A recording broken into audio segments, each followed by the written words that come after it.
Good evening, everyone.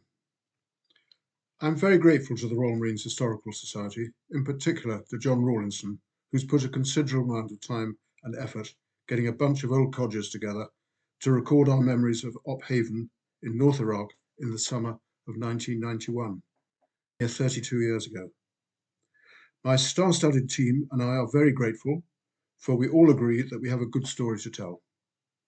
I hope that a number of those that we had the privilege to command at that time will approve of what you are about to hear. I'll open the batting and will attempt to set the scene as we saw it all those years ago. Op Haven came right out of the blue. No one saw it coming, and there were no relevant multinational plans in existence. We'd never even considered the Commando Brigade being deployed at very short notice to a part of the world we'd barely heard of to join a multinational force to resolve a massive and potentially very dangerous international refugee crisis. So we'll now turn the clock back to the beginning of April 1991. The first Gulf War is over, fought by a huge multinational force to remove Saddam Hussein's people from Kuwait, and it had recently been very successful. Very few Royal Marines took part in that operation. We were all in Norway for the first 3 months of that year. I'll speak first to set the scene, difficult in just a few minutes, but hopefully it'll get you thinking about the right part of the world at a very troubled time. I'll be followed by some of my key officers who will put flesh on the bones that I hope to present to you. First, Nick Pounds, then my DAA and QMG, DCOS in today's language, I believe, responsible for coordinating all the brigade's personal and logistic administrative requirements. Then Rob Wilsey will speak. He commanded the Brigade Air Squadron. Then Jonathan Thompson, CO45 Commando, the first major unit to deploy, will tell us his side of the story. Then Egbert Klopp, Royal Netherlands Marine Corps, my deputy brigade commander for the operation, will give the Dutch perspective. Egbert went on to be the Commandant General of the RNLMC. And finally, Rob Fry, then the Brigade Major, Chief of Staff in today's language, who will pull the whole thing together and will put the operation in some kind of historical perspective. I should mention that 40 Commando were also part of the brigade, but for much of the time we were there, they were detached from us and were deployed pretty much in the mountains to our north. It's early April 1991. I've been the brigade commander for the past 12 months, and we've recently returned from the 3-month brigade winter deployment in Norway, and like the rest of the brigade, I'm on leave. The first Gulf War has recently finished, but the Middle East is still in turmoil. Following Saddam Hussein's demise, two separate but very significant groups of Iraqis rise up against the remains of Saddam's Sunni regime, Marsh Arabs in the south and Kurds in the north. Both groups have been treated appallingly by Saddam's people for years. After a few days of success, they get hammered by the Iraqi army. Then they fled to the mountains in the north, hundreds of thousands of them, maybe millions, desperately trying to escape the brutalities of Saddam's bullies. But when they reached the Turkish border in some very big mountains, their entry to Turkey was blocked by the Turkish authorities. To be fair, the Turks had good reason to be wary of the Kurds, who'd been waging an internal war for years, and the last thing the Turks wanted is even more Kurds in their country. So these hordes of many thousands of refugees are stopped on the Turkish border, high up in the snow-laden mountains. It's a biblical scene, and the Western governments, led by the US, quite quickly decide to come to the Kurds' rescue. 3 Commando Brigade was on leave while all this was brewing. Quite soon it became apparent that we were in the frame for a crash move, and on the 17th of April, although attending an important NATO conference in Oslo, I decided to return home at short notice, just in case. On arrival at Heathrow, I called my chum in the MOD, who very quickly explained that I was to be at Brize Norton at 8 a.m. the following morning to join a recce party led by Air Vice Marshal Dick Johns from the RAF 4-star headquarters in High Wycombe, who'd been appointed to command the forthcoming operation. He made it clear that it was that it was likely that we'd be there for 6 months.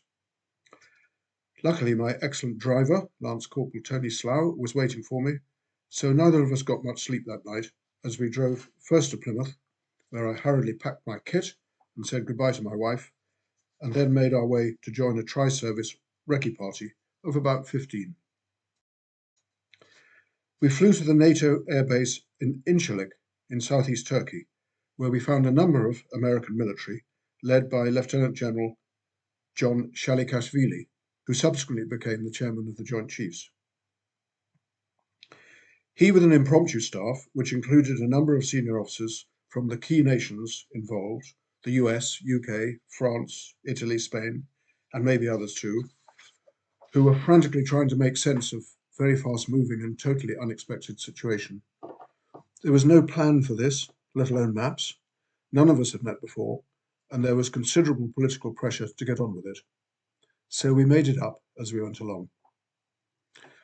Over the next few days, we did our best to find out what was going on. Nobody really knew, because it was very fast-moving and nothing was yet established, including a chain of command. To get to the Kurdish area, a good 200 miles away, was almost impossible, although thanks to Air Vice Marshal Dick Johns, who led the UK recce party, who somehow commandeered an American C-130 to get us into eastern Turkey, and then a Huey to get us to the border, which we crossed into the border town of Zaku, which was still occupied by some pretty scruffy Iraqi military. It felt like a miserable ghost town, with a very few local Kurds cowering in doorways. It was squalid and shambolic and weird. Then, somehow, we returned the 300 miles or so to Incirlik. There I learned from the MOD that it was all systems go, that we were to return as soon as possible to brief the 4-star commander and staff at High Wycombe, where I was to brief them on my plan for the brigade.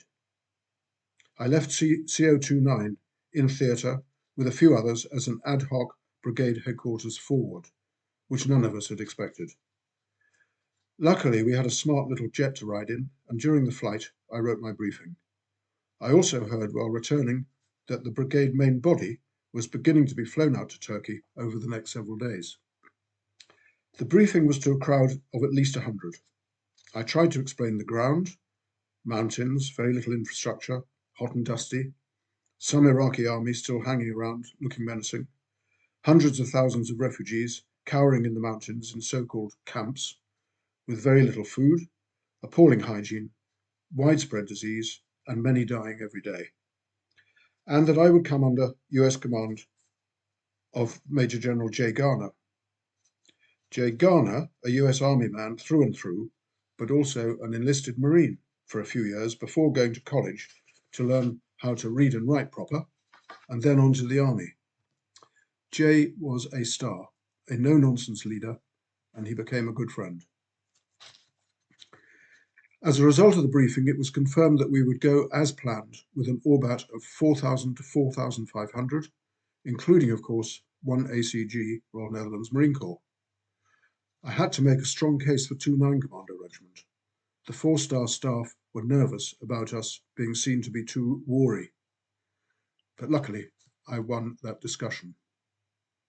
I then had 2 or 3 days in Plymouth to sort myself out, get as briefed up as possible, pack and say goodbye at home again, before flying to Incirlik, but this time in an RAF Transport Command VC-10.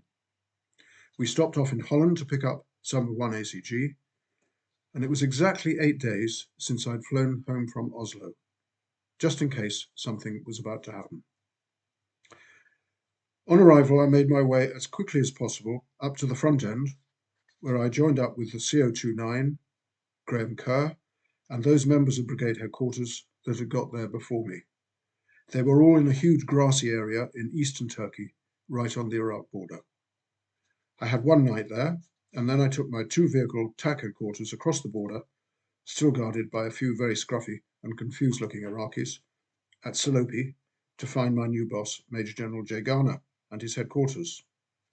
We had a chat, during which he explained that I was to command the bulk of the area to the east of the border, going up to and including the amazing ancient town of Al Amadea, nestling on top of a several 100-foot cliff top.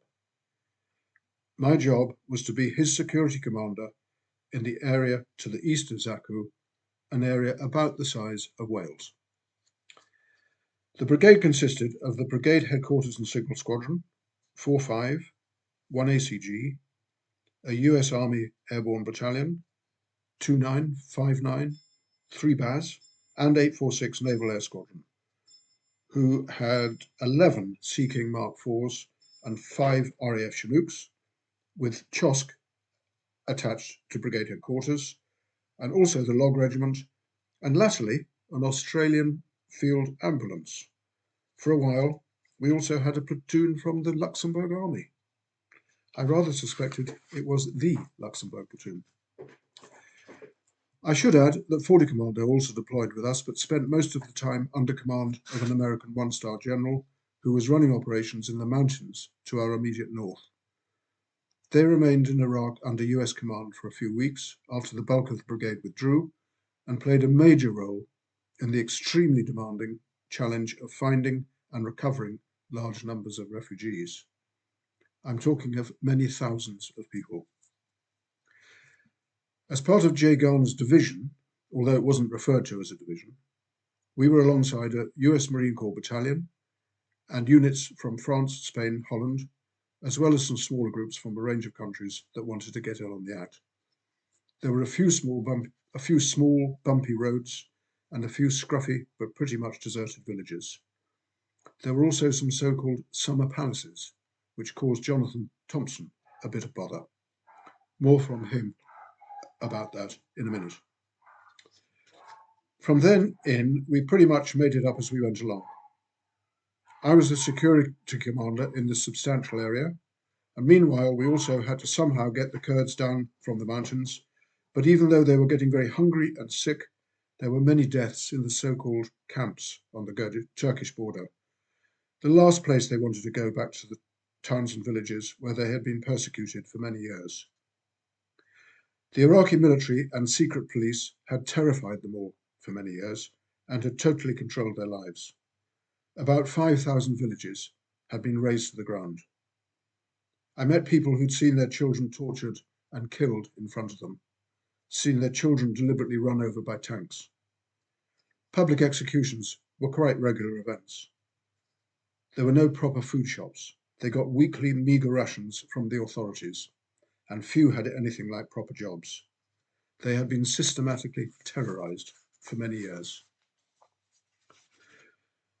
Of great assistance with this vital task of finding and looking after hundreds of thousands of refugees was an all-volunteer group of UK civilians, recruited by the ODA and led by an extremely intelligent and energetic young doctor, David Nabarro. He was brilliant. Since then, he's enjoyed a glittering international career in health, latterly as one of only 6 special envoys of the World Health Organization dealing with the recent COVID-19 pandemic. For this work, he was recently knighted. We set up brigade headquarters in the remains of a workman's camp, which was alongside an airstrip, which had been built to service Saddam Hussein's summer palaces. We had a few huts, but plenty of room for tents. We were fed and supplied exclusively through the good offices of the Commando Log Regiment, based across the Turkish border at Salopi. We carved up the real estate into unit areas and explained to the COs that we needed to help the Kurds to help themselves. It was a junior commander's dream come true. It worked brilliantly, because Marines are intelligent animals. And although they'd never been trained or in any way prepared for a mission like this, they got it, they liked it, and they took great pride in doing it well. Now let me hand over to Nick Pounds, who will talk about the all-important logistics. He'll be followed by Rob Wilsey, 3 BAS helicopters, Jonathan Thompson, 4-5 Commando, and Egbert Klopp, Deputy Brigade Commander, and Rob Fry, who will, in his inimitable way, and with the benefit of a 22-year gap, during which 3 Commando has been tested in a number of other predictable deployments, will put this unique operation into some kind of context.